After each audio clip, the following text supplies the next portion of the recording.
Hello, One Piece enthusiasts. I'm the One Piece nerd, and today let's talk about Caribou. So, why Caribou of all people, you guys might ask?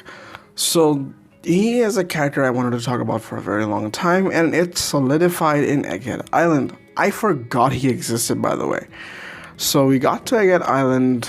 We see a couple of chapters back that Zoro and Brook are talking to Caribou and how they should be letting him, they were supposed to let him go, in a free land away from Wano.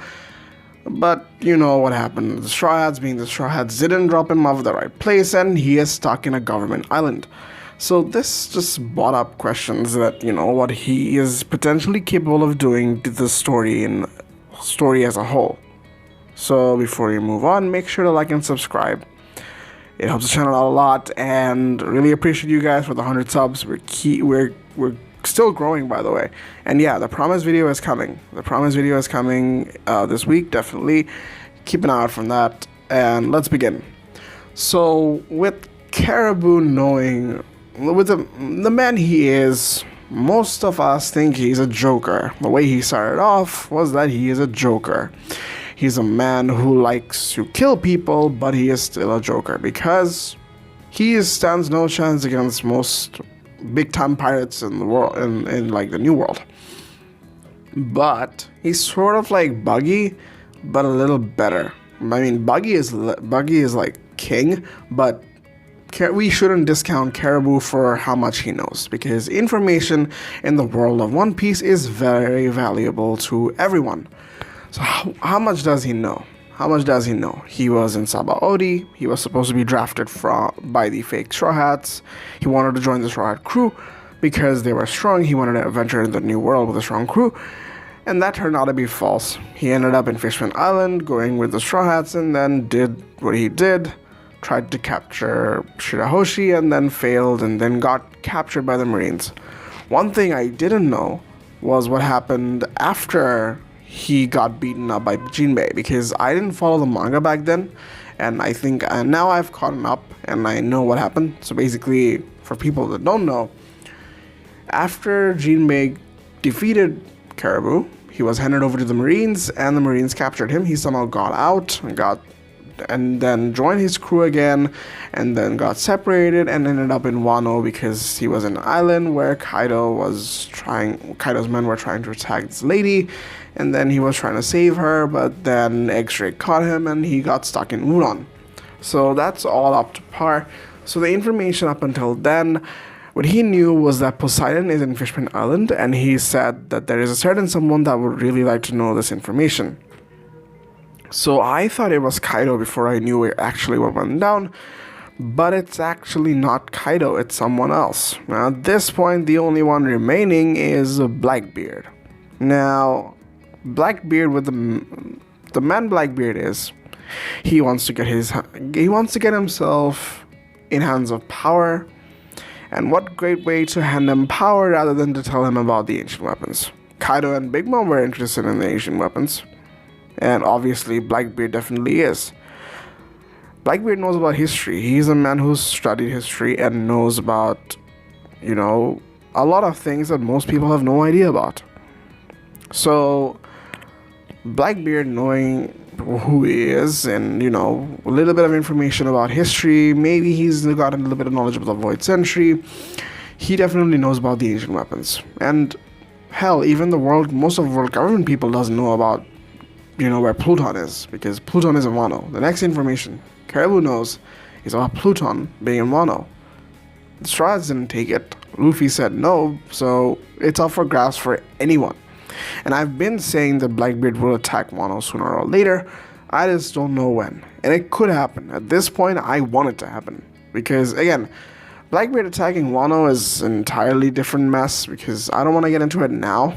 But just in case it does happen, it should be fun. So, Poseidon, the only reason, and another thing about ancient weapons, Poseidon, Pluton, and Uranus, Luffy has access to Poseidon. The Wano ancient weapon, the world has 3 ancient weapons. Luffy has one of them, being Poseidon. The other one, Uranus, speculated to be in the hands of Im. And the last one, Pluton being on the hands of Blackbeard, would make a little bit more sense, because three of the most major players in the world of One Piece right now, aside from Shanks, have access to three different weapons. Luffy getting access to all three weapons from the start is a little unfair, to be honest. So I agree with the fact that Luffy doesn't deserve all the three weapons, because that's too much plot armor. And also plot convenience. So yeah, it sort of makes sense as to why Blackbeard would go after Pluton rather than Poseidon, because Poseidon is a long way back.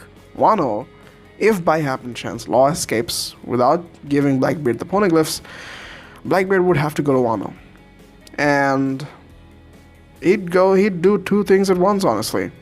He'd go pick up the poneglyph as well as the Pluton. The Pluton? I'm sorry, I'm just losing my head right now. But anyways, leaving that aside, so with that, Luffy, it's sort of Luffy's fault, if you think about it.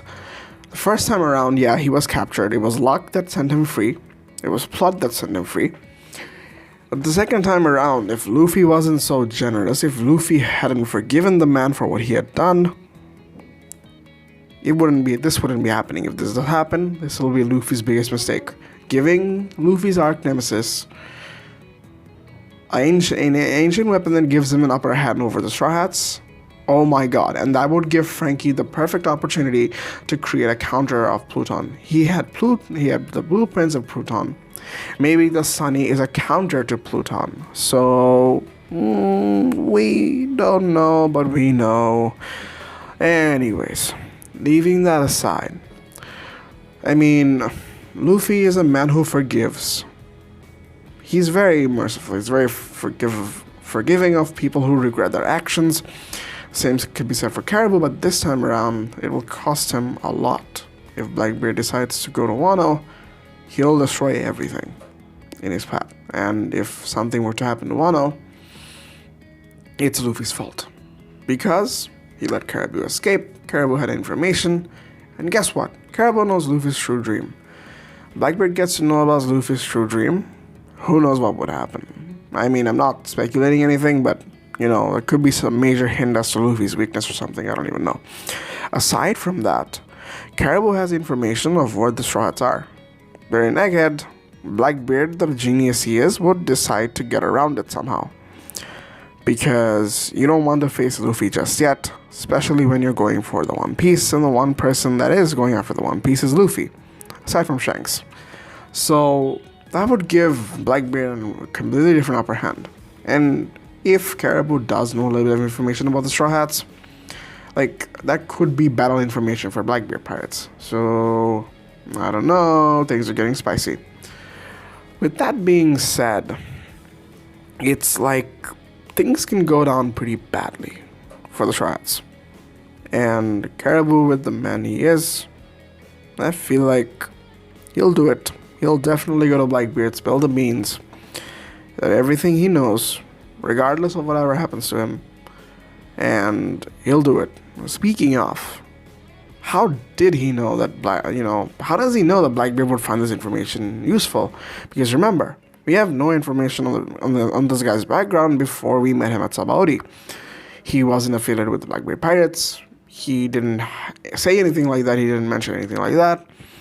How does he know that Blackbeard would find this information useful? This is a speculation I came up with. And what I want to say is, it's just like role model. Bartolomeo looking up to Luffy looking up to Roger and whatnot. And sort of the same way, maybe, Blackbeard looking up to Zevek. Maybe Caribou looked up to Blackbeard because the whole world knows about what went on in the Paramount War.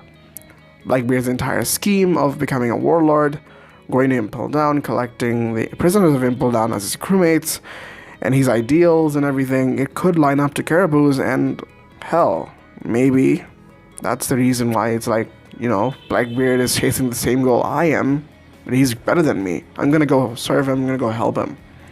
And that's his goal. That's legitimately his goal. And I think that would make a little bit more sense as to how the story is progressing thus far. The will of others living on to you. Not saying Caribou will be the final villain, he could be, but, It's a small thing that, Caribou looks up to Blackbeard. He wants to go feed him the information in order to become a part of his crew. And voila, his dream is achieved, and Luffy is in trouble. That's it for the video, honestly. I feel like this could definitely be a drastic game changer, and I'm looking forward to this. If this does happen, and I feel like with CP0 coming in, and now the world government being a little too distracted, CP0 are mostly going to pay attention to Dr. Vegapunk and assassinating him, rather than, looking for some ruffian pirate that escaped from the Straw Hat ship. It gives the perfect opportunity for Caribou to escape, find Blackbeard, maybe in Winter's Island, and then get on with it. That's it for the video, honestly. If you guys enjoyed, make sure to like and subscribe. Have a great day. Peace.